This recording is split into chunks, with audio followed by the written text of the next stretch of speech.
सुप्रभात। आज मैं शालिनी आपके समक्ष 12वीं कक्षा की पाठ्य पुस्तक आरोह भाग 2 में दिए गए पाठ बाजार दर्शन को समझाऊंगी। बाजार दर्शन जैनेन्द्र कुमार जी का एक महत्वपूर्ण निबंध है, जिसमें वैचारिकता और साहित्य सुलभ लालित्य का दुर्लभ संयोग देखा जा सकता है। हिंदी में उपभोक्तावाद एवं बाजारवाद पर व्यापक चर्चा पिछले 1-1.5 दशक पहले ही शुरू हुई है, पर कई दशक पहले लिखा गया जैनेन्द्र कुमार जी का लेख आज भी इनकी मूल अंतर्वस्तु को समझाने के मामले में बेजोड़ है।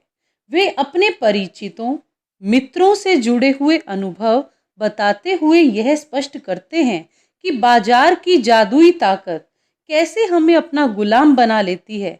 अगर हम अपनी आवश्यकताओं को ठीक ठीक समझकर बाजार का उपयोग करें तो उसका लाभ उठा सकते हैं, लेकिन अगर हम ज़रूरत को तय कर बाजार में जाने के बजाय उसकी चमक दमक में फंस गए तो वह असंतोष, तृष्णा और ईर्ष्या से घायल कर हमें सदा के लिए बेकार बना सकता है।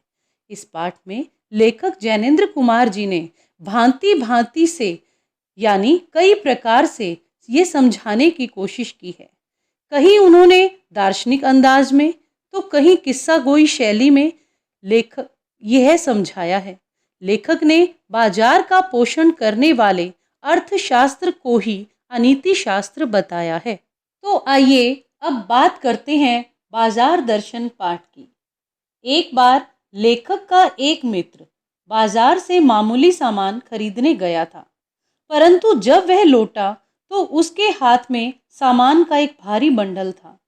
लेखक के पूछने पर उसने इसका दोष अपनी पत्नी के सिर पर मंड दिया, परंतु लेखक को लगता है कि उनकी अधिक खरीद के पीछे मूल कारण उनकी पत्नी नहीं बल्कि उनकी परचेजिंग पावर है। परचेजिंग पावर यानी क्रय शक्ति। लोग अपनी परचेजिंग पावर के प्रदर्शन के लिए ही तरह तरह का माल, असबाब का मतलब होता है सामान, सामान, मकान, कोठी आदि खरीदते हैं। लेकिन कुछ लोग थोड़े संयमी भी होते हैं। वे पैसे को खर्च करने की अपेक्षा जोड़ना अधिक पसंद करते हैं।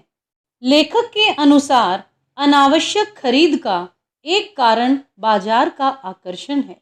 बाजार में वस्तुएं सजा सजा कर रखी हुई होती हैं और उपभोक्ता को अपनी ओर आकर्षित करती हैं। चौक बाजार में खड़ा आदमी सजे सवरे बाजार को देखकर सोचने लगता है कि उसके पास कितना कम आवश्यक सामान है और वह नई वस्तुएं खरीदने के लिए आतुर हो जाता है। यदि कोई अपने को न जाने तो उसे यह बाजार पागल बना कर छोड़ता है। लेखक अपने एक दूसरे मित्र का उदाहरण देते हुए कहते हैं कि वह मित्र दोपहर को बाजार गए और शाम को बिल्कुल खाली हाथ लौट आए। लेखक ने पूछा, तुम बाजार से खाली हाथ क्यों आ गए?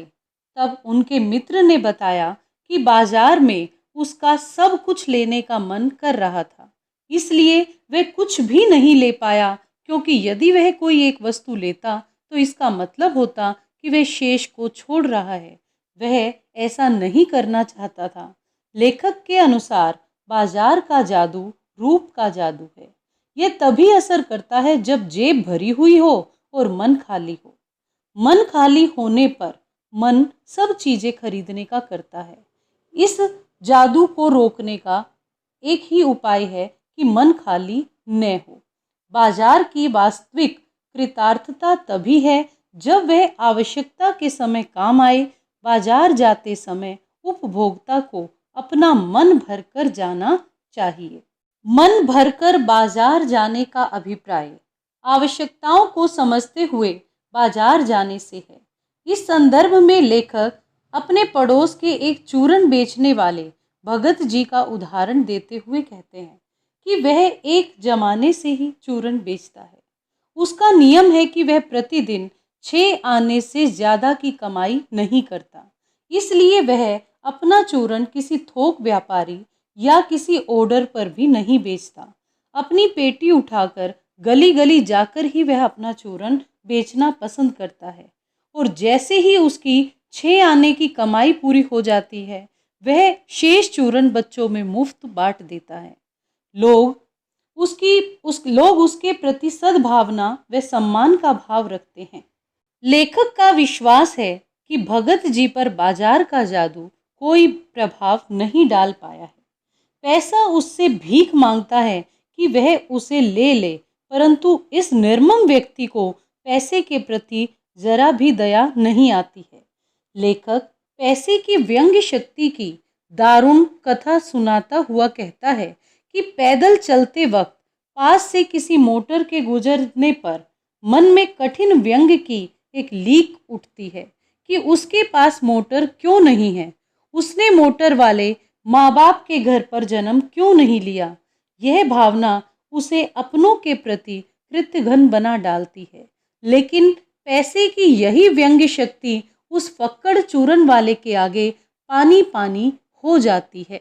लेखक इस संदर्भ में भगत जी का उदाहरण देते हुए कहता है कि एक दिन उसने देखा कि भगत जी बाजार में सबसे हंसते बोलते, बाजार का सब सामान देखते हुए तथा सभी सामानों के प्रति आशीर्वाद का भाव रखते हुए खुली आंख व तुष्ट मन से सभी फैंसी स्टोर्स को छोड़कर पंसारी की दुकान पर पहुँचे और वहाँ से जीरा तथा काला नमक खरीदकर चुपचाप चले आए।